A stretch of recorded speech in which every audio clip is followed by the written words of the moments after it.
Wierzech z Gostynie.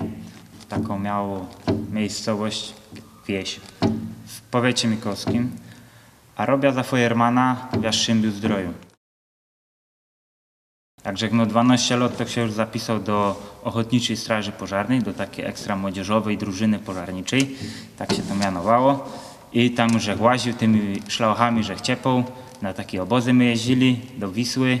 No i zawsze było moje marzenie być tym zawodowym strażakiem, bo to tak, te ochotniki to też tak patrzyli. My wtedy za bajtla to już tym bardziej tak patrzyli na tych zawodowych strażaków, taki, no to taki bohatery, nie? Taki Herkulesy. Feuermany to mi się zdaje, że są fest w Powożaniu.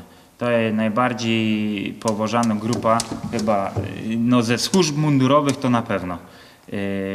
Bardzo często doświadczymy sami takich sytuacji, że jak my kaj są na akcji, długo trwa czy coś, to ludzie przyłażą, a przynieść wam wody albo coś, czy wam coś pomóc. Tutaj nasz rejon to taki no niby miasto na Śląsku, ale są i Hanysy, i ci, co po śląsku nie gadają, też są. I też jest dużo takich. To z tymi naszymi to się tak jakoś łatwiej zawsze serdecznie idzie dogadać, niż z tymi, co tam po śląsku nie gadają. Jak są poważniejsze akcje, to każdy się boi. Każdy się boi, ale to mnie się wydaje, że to jest dobre.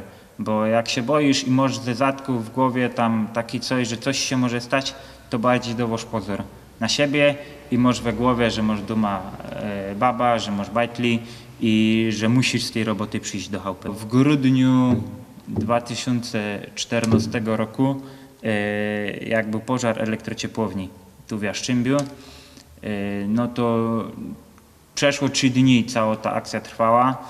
No i nawet ci, co tu najdłużej robią, to padali, że takiej akcji jeszcze nie widzieli, takiego pożaru. No fest. I było fest, no fest się hajcowało. I było ciepło, i było kupa dymu, nic nie było widać. No a musieliśmy tam włazić, bo jeszcze nam padali, że tam są jacyś ludzie. Kiedyś tako, no może ze strażaka sama by powiedział ktoś, do kotka na drzewie, nie? Pojechaliśmy do tego kotka, przyjechaliśmy na ten plac, zaglądamy, rychtyk na takim strumku siedział ten kot.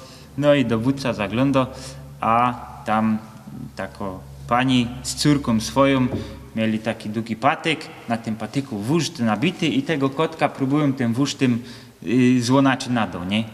No i dowódca padł, Daniel, idź tam po drabina, przynieś, ściągniemy tego kotka.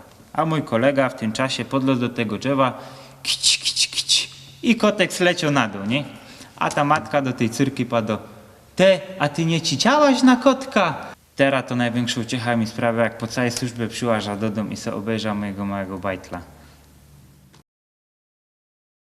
Byci nie ino to, że się urodził i że moi ojcy się urodzili i dziadki na Śląsku, ale też to, że ja tu mieszkam, ja godam po naszemu, ja tam te nasze śląskie zwyczaje i tradycje w jakiś sposób próbuję dalej przekazywać.